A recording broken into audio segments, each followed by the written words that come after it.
Hello student, this is Aishwarya Sharma. हम पढ़ रहे हैं क्लास 8 का सब्जेक्ट गणित। ठीक है, उसमें हमारा टॉपिक चल रहा है स्क्वायर और स्क्वायर रूट। उसमें लास्ट क्लास में हमने बहुत कुछ क्वेश्चन करे थे। हमने देखा था कि कैसे छोटी से छोटी संख्या से भाग करें कि वो पूर्ण वर्ग हो जाए, या क्या छोटी से छोटी संख्या से गुणा करें कि वो पूर्ण वर्ग हो जाए। आज हम देखेंगे, लेकिन हमने वो सब जो विधि करी थी वो हमने करी थी फैक्टराइजेशन मेथड से, यानी कि गुणनखंड विधि से। तो आज हम करेंगे भागफल विधि। क्या है भागफल विधि? भागफल विधि से वर्गमूल ज्ञात करना। जब संख्याएं बड़ी हों तब अभाज्य गुणनखंड विधि से वर्गमूल ज्ञात करना लंबा और कठिन होता है। इस समस्या से निकलने के लिए हम दीर्घ विभाजन विधि का प्रयोग करते हैं। क्या करते हैं? दीर्घ विभाजन विधि।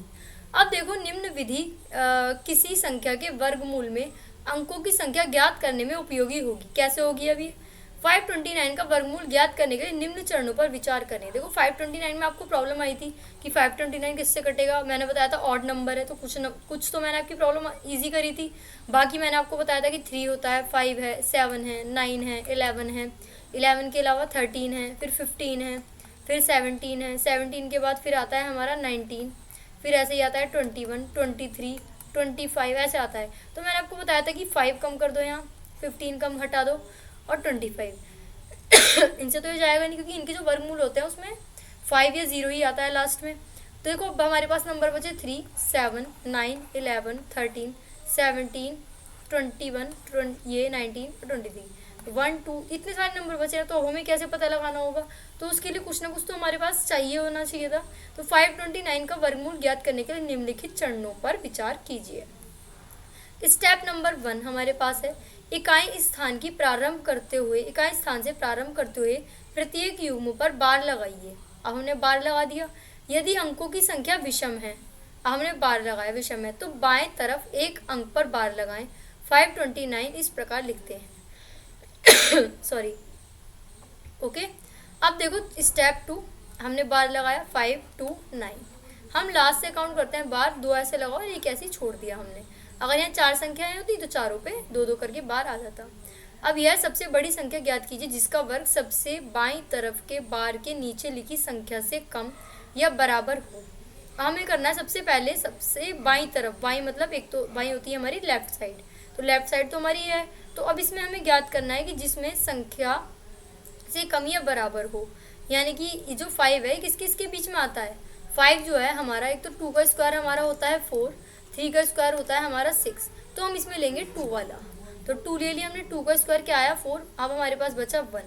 तो बाईं तरफ के नीचे भाज्य के साथ भाजक और भागफल के रूप में इस संख्या को लीजिए, भाग कीजिए और शेषफल ज्ञात कीजिए। अब स्टेप नंबर 3, 4, 5, 6, अब देखो क्या करना है। अब हमने करा 4 आ गया, यहाँ पे बचा 1। अब 29 हम ऐसे का ऐसे यहाँ पर ले लेंगे। अब हम क्या करेंगे, 29 लेने के बाद अगली बार के नीचे की संख्या को शेषफल के दाएं तरफ यानी कि राइट साइड पर आप लिखिए। इस स्थिति में 29 है, अतः अगली भाज्य संख्या 129 होगी। अब हमें क्या करना है, भाजक को दुगना कीजिए। हम क्या करेंगे, जो भाजक है उसे दुगना कर देंगे, यानी कि 2 था तो 2 का डबल क्या हो गया, 4 हो गया, 4 कर दिया हमने। अब सबसे बड़े संभावित अंक का अनुमान लगाइए कि भागफल में नया अंक होगा और नए भाजक को भागफल से गुणा करने पर गुणनफल भाज्य से कम या बराबर होगी। तो कैसे होगा भी ये? अब यहाँ देखेंगे तो क्या होगा हमारा। अब देखो 4 है तो हमने लिया यहाँ पर 3। अब 43 की अगर मैं 3 से मल्टीप्लाई करूँगी तो 3 3 9, 3 4 12, 129 ही हमारा हो जाएगा और 0 रिमाइंडर बचेगा। तो हम लेते हैं कि कम या बराबर होगी। इस स्थिति में 42 इंटू 2 करेंगे तो हमारा 84 आएगा, जो यहाँ पे है वो यहीं होना चाहिए। 43 इंटू 3 करेंगे तो 129 आएगा। तो नया अंक 3 चुनते हैं हम, क्योंकि शेषफल 0 है। अब हमें वो देखना है कि शेषफल हमारा 0 आ जाए। तो दी गई संख्या में कोई अंक शेष नहीं है, तो 529 जो है उसका जो गुणनफल है हमारा 2 और 3 23 है। एक बार और देख लेते हैं कि अगली बार हम क्या करते हैं। सबसे पहले जैसे 529 था, मैं आपको ओरली एक बार रिकॉल करा देती हूँ। तो सबसे पहले हम इसके लास्ट से 2 के पेयर बनाएंगे, एक पेयर हमारा ऐसे ही बचा। अब देखो ये आता है 2 के स्क्वायर 4, 2 का स्क्वायर है 4 और 3 का स्क्वायर है हमारा 9। तो इन दोनों के बीच में ये हमारा आ रहा है, तो हम लेंगे छोटा वाला नंबर यानी कि 2। तो 2 का हम लेंगे 2 यहाँ ले लेंगे, तो 2 2 सा 4 हमारा बचा। अब यहाँ 5 में से 4 गया तो हमारा बचा 129। अब 2 जो हमारा यहाँ आया है इसको हम कर देंगे डबल 4। अब 4 के साथ हमें कोई ऐसा अंक लेना है जिसकी उसी इस नई डिजिट में मल्टीप्लाई करने पर 129 आए। तो 3 अगर हम लेके देखें यहाँ तो क्या आएगा, 3 3 सा 9, 3 4 सा 12 आ गया। तो यहाँ 3 इसका मतलब सही है, तो इसका मतलब हमारा आंसर होगा 23। अगर आप 23 की 23 में मल्टीप्लाई करके देखेंगे तो आपका आंसर 529 ही आएगा। ओके, तो इस तरीके से स्टेप हमारे यहाँ पर कंप्लीट हुए। अब देखो इन्हीं स्टेप की हेल्प से हमें करना है एग्जाम्पल नंबर 9, वर्गमूल ज्ञात कीजिए 729 और 1296 का। अब 729 क्या आएगा, हम क्या करेंगे, लास्ट से 2 पेयर लेंगे, एक पेयर ऐसे छोड़ देंगे। फिर से वही वाली बात आ गई, 2 का स्क्वायर करेंगे तो क्या आएगा 4, और 3 का स्क्वायर करेंगे तो क्या आएगा 9। तो 2 का स्क्वायर क्या होगा 4 होगा ना। तो देखो यहाँ क्या हो जाएगा, ये 2 है हमारा। अब हम यहाँ लेंगे यहाँ 2, तो हमारा आ गया यहाँ पर आया 4, आ गया ना हमारा 4। अब 29 हम ऐसे ही ले लेंगे, ये हो जाएगा 329। अब देखो 4 के साथ क्या नया अंक लें कि उस नई संख्या में मल्टीप्लाई करने पे हमारा वही आ जाए। तो 47 की 7 से मल्टीप्लाई करके देखो, 7 7 जा 49 का 9 कैरी 4, 7 4 जा 28 और 4 32, 329 ही हमारा यहाँ पर हो गया 329 हमारा यहाँ पर। तो देखिए इसलिए 729 जो है वो 27 का वर्गमूल है। अब हम बात करते हैं 1296 की, फिर से वही। अब 1296 इसमें हमारे लास्ट से 2 पेयर ये रहे, इसका मतलब इसमें हमारे 2 के पेयर बन रहे हैं ईजिली। अब फिर से वही 2 का स्क्वायर करोगे तो क्या आएगा 4, 3 का स्क्वायर करोगे तो क्या आएगा 9, 4 का स्क्वायर करोगे तो 16। तो ये इन दोनों के बीच में है, तो इसका मतलब हमें 3 वाला फैक्टर लेना है। तो 3 का स्क्वायर 9, ठीक है। अब हमारा क्या बचा, यहाँ 3 बचा, यहाँ से हम 96 ले लेंगे, 3 का डबल करते हैं 6 आ गया। अब 6 की किस में मल्टीप्लाई करेंगे, 396 आए तो 6 की हम मल्टीप्लाई करके देखते हैं 6 के साथ, 66 66 6 जा 6 6 जा 36 का 6 कैरी 3, 6 6 जा 36 और 3 कितने होते हैं 39।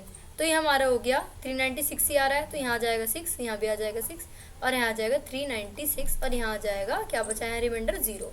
तो इसलिए 1296 जो है वो किसका स्क्वायर है, वो 36 का हमारा स्क्वायर है। 729 किसका स्क्वायर है, वो हमारा 27 का स्क्वायर है। ओके, और ये है 36 का।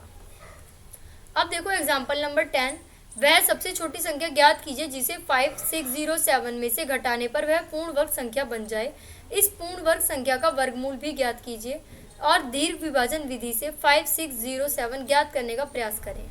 हमें 131 शेषफल प्राप्त होता है। कैसे, अब हम पहले करते हैं 5607। जब हमने यहाँ पर करा इसको तो 7 7 जो 49 आया। अब 16 में से 9 गया 7, 0 की जगह 0 आ गया, 7 की जगह 7, 707 हमारा आ गया। अब 7 का डबल करेंगे 14।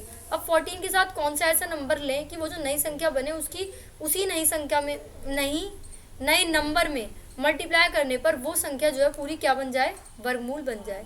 तो हमने करा 4 से मल्टीप्लाई हमने ली तो नहीं बन पा रही, क्यों। अगर मैं यहाँ 145 की 5 से करती हूँ, देखो करके देखो यहाँ से 5 5 जा 25 कैरी आ गए 2, 5 4 जा 20 और 2 22 आ गए, यहाँ पे आया 2, 5 1 जा 5 और 2 7। तो ये तो ज़्यादा हो गए 729। अगर हम 144 करते हैं तो हमारा कम बैठ रहा है 576। तो इसका मतलब ये पूर्ण वर्ग तो है नहीं यहाँ पर। तो अब देखो ये है 576, तो इसमें से इसको हमने लेस करा, कम वाला लेते हैं। 7 में से 6 गया 1 बचा 10 में से 7 गया 3 सॉरी 6 में से 5 गया 1, 131 हमारा बचा। तो अगर मैं 5607 में से 131 लेस कर दूं,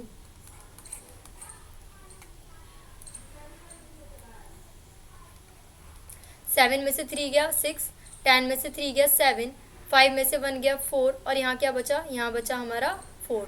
तो 4476 नहीं सॉरी 5 ही बचा है, तो 5476 आया। अब 5476 जो होगा हमारा 74 का वर्गमूल होगा। हमें देखना है क्वेश्चन नंबर 11 एग्जाम्पल, फिर एग्जाम्पल 12 हमारे पास है, ठीक है। तो हम देखते हैं एग्जाम्पल नंबर 11।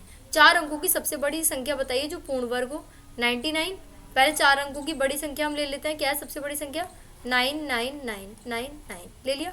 अब इसका पहले वर्गमूल निकालो, 2 और 2 लिया है यहाँ पे। अब इसका वर्गमूल हम करेंगे तो कैसे करेंगे, 9 9 जा 81। अब यहाँ क्या बचा हमारा, 9 में से 1 गया 8 बचा, 9 में से 8 गया 1, 99 ऐसे ही आ जाएगा। यहाँ आ गया 18 क्योंकि 9 का डबल कर देते हैं। अब 2 से इसके साथ करेंगे 1701 आएगा।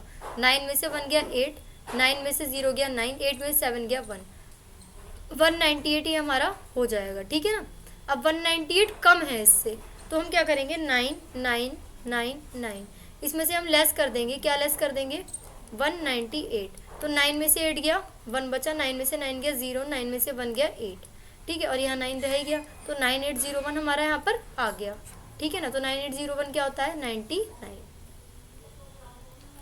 अब देखो वह सबसे छोटी संख्या बताओ जिसमें 1300 में जोड़ने पर वह पूर्ण वर्ग संख्या प्राप्त हो जाए, पूर्ण वर्ग संख्या का वर्गमूल भी ज्ञात कीजिए। अब दीर्घ विभाजन विधि से हम देखेंगे 1300 ज्ञात करते हैं, यहाँ पर शेषफल 4 है, यह दर्शाता है कि 3600 का स्क्वायर इससे छोटा है, तो अगली पूर्ण संख्या जो होगी वो 3700 होगी, वो 1369 है, ठीक है ना। तो 1369 है, तो 1369 में से 1300 लेस करो तो हमारा 69 बैठेगा, तो 69 हमारा क्या हो जाएगा पूर्ण वर्ग हो जाएगा। 69 हम अगर जोड़ देंगे तो वो संख्या हमारी पूर्ण वर्ग हो जाएगी। अब देखो दशमलव का वर्गमूल, दशमलव का वर्गमूल हमें देखना है, ठीक है। अब उसके स्टेप हम देखेंगे पहले, फिर एग्जाम्पल नंबर 13 हम करेंगे, फिर 14 हमारे पास है, 15 भी है, ठीक है। तो ये एग्जाम्पल कुछ हम यहाँ पर सॉल्व करेंगे। अब देखो इसके स्टेप पहले हम देखते हैं, तो 17.64 पर विचार कीजिए।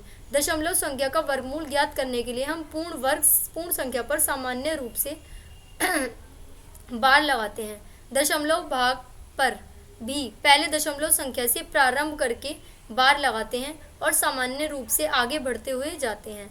हम 17.64 पाते हैं। अब देखो क्या करेंगे हम 17.64, हम इसमें क्या करते हैं, इसमें हम यहाँ से बार लगाना शुरू करते हैं।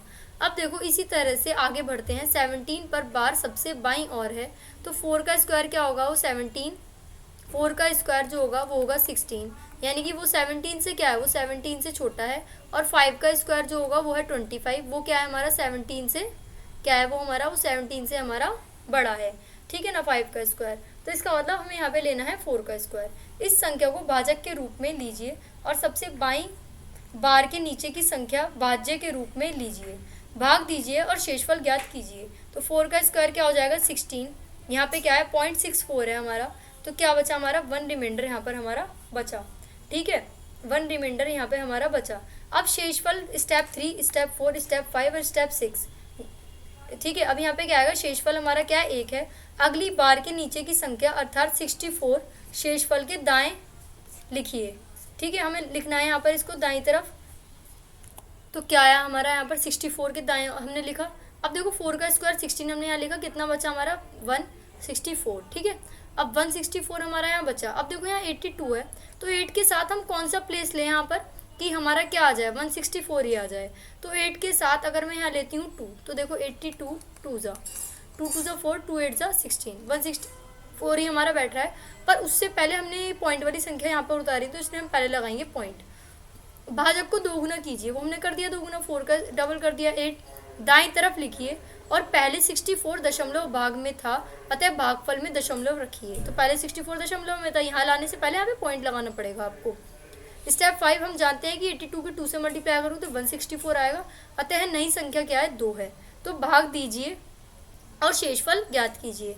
तो शेषफल 0 है, तो अब कोई बार नहीं है, तो इसका मतलब आंसर हुआ हमारा 4.2। अब देखो हमारा एग्जाम्पल नंबर 13 हमारे पास है, क्या है एग्जाम्पल 12.25 का वर्गमूल ज्ञात कीजिए। तो 12.25 3 3 से कितने होते हैं, पहले बार लगाए 2, फिर 3 3 से 9, कितने बचे 12 में से 9 गए 3 बचे, 25 ही हमारा आ गया।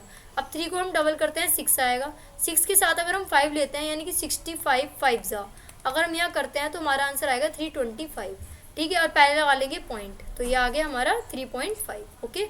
हम करते हैं एग्जाम्पल नंबर 14, एक वर्गाकार क्षेत्र का क्षेत्रफल, यानी क्षेत्र का क्या बल्कि वर्गाकार क्षेत्र, इस वर्गाकार क्षेत्र की भुजा ज्ञात कीजिए।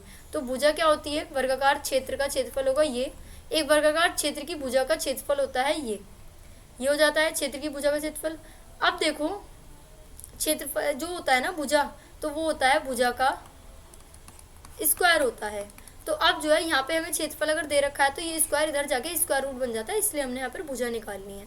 तो 2304 हमें निकालना है, तो हम क्या करेंगे, 4 का देखो यहाँ से करो 4 4 जा कितना आया 16, कितने बचे 7, 04 हम यहाँ पे ले लेंगे। इसमें हम 04, अब देखो आपके माइंड में ये नहीं आना चाहिए कि यहाँ पे भी हमने 2 नंबर उतारे हैं तो हम यहाँ पे 0 लगाएंगे, नहीं, कि ऑलरेडी ये चीज़ पेयर में है तो इसमें हमें 0 लगाने की जरूरत नहीं है। तो 4 का हम डबल करेंगे 8 हो जाएगा। अब 8 के साथ कौन सी नई संख्या लें कि जिसकी उस पूरी संख्या में मल्टीप्लाई करने पे 704 आए, तो 8 के साथ करेंगे, यानी कि 88 8 जो होगा हमारा वो हमारा हो जाएगा 704। ओके, तो 48 ये हमारा यहाँ पर हो जाएगा। अब देखो एग्जाम्पल नंबर 15, एक विद्यालय में 2401 विद्यार्थी हैं। पीटी अध्यापक उन्हें पंक्ति एवं स्तंभ में इस प्रकार खड़ा रखना चाहता है कि पंक्तियों की संख्या स्तंभ की संख्या के बराबर हो और पंक्तियों की संख्या ज्ञात कीजिए। वो ये कह रहे हैं पंक्तियों की संख्या स्तंभ की संख्या के बराबर हो। तो मैंने आपको बताया था कि यहाँ पर पंक्ति भी हैं, ठीक है, और क्या है, और स्तंभ भी हैं। तो दो चीज़ हो गई ना। तो जब दो चीज़ों का पेयर होता है कोई, तब जो दो चीज़ों का पेयर होता है तो हम वहाँ पर निकालते हैं स्क्वायर रूट, यानी कि वर्गमूल। ओके, तो माना पंक्तियों की संख्या कितनी है, x है, स्तंभ की संख्या भी कितनी है, x, तो विद्यार्थियों की संख्या क्या होगी, x इंटू एक्स, यानी कि x स्क्वायर। अब x स्क्वायर जो है वो 2401 के बराबर है। तो जब स्क्वायर होता है वो इधर जाके किस में कन्वर्ट हो जाता है, स्क्वायर रूट में। जब हम 2401 का स्क्वायर रूट यहाँ पर निकालेंगे कैसे, 4 4 जा 16, 24 में से 16 गया 8 बचा, 4 को हम यहाँ क्या कर लेते हैं, डबल। अब 8 के साथ कौन सी संख्या लें यहाँ पर कि 801 आ जाए मल्टीप्लाई करके उससे, तो 89 की अगर हम 9 से मल्टीप्लाई करते हैं, देखो यहाँ 89 9 जा 81 का 1 कैरी 8, 9 8 जा 72 और 8 80 हमारा हो गया, तो 801, तो हमारा आ जाएगा 0 आंसर। ओके, तो 49 ही हमारा यहाँ पर हो गया। तो पंक्तियों की संख्या हो गई हमारी 49। So what did we learn today, हमने सीखा कि भागफल विधि से हम कैसे ज्ञात करते हैं, भाग विधि से, और नॉर्मल संख्या और दशमलव वाली संख्या। अब जैसे हमारा दे रखा है यहाँ पर हम ले लेते हैं 144, तो इसको कैसे करेंगे 144 को, देखो 2 के पेयर यहाँ से लिए, एक यहाँ बचा, तो ये तो 1 ही आ जाएगा, 1 का स्क्वायर यहाँ, तो यहाँ क्या हो जाएगा 1, तो 1 को हम डबल कर देते हैं, तो यहाँ हो जाएगा 2, यहाँ से 44 यहाँ आ जाएगा। आगे अब 2 के साथ कौन सा नंबर लेंगे, 44 आए, तो 2 के साथ 2 ही लेकर देखते हैं, तो 22 2 से कितने होते हैं, 44 हमारे होते हैं, तो ये बचा रिमाइंडर 0, यहाँ आ गया 2, तो इसका मतलब 12 है, 12 का जो स्क्वायर होता है वो 144 ही होता है, तो इसका मतलब हमारा आंसर 12 ठीक है। तो एक हमने सीखी थी भाग विधि। अगर यहीं पे ये कहते हैं कि 1.44 अगर हमें लेना है तो हम क्या करते हैं यहाँ, तो भी हम इस तरीके से इस क्वेश्चन को सॉल्व करते हैं, ठीक है ना। तो अब जो है यहाँ पे बस यहाँ चेंज ये आता है कि यहाँ पर एक पॉइंट लगा देते हैं हम लेने से पहले। तो हम मिलते हैं नेक्स्ट क्लास में, तब तक के लिए थैंक यू।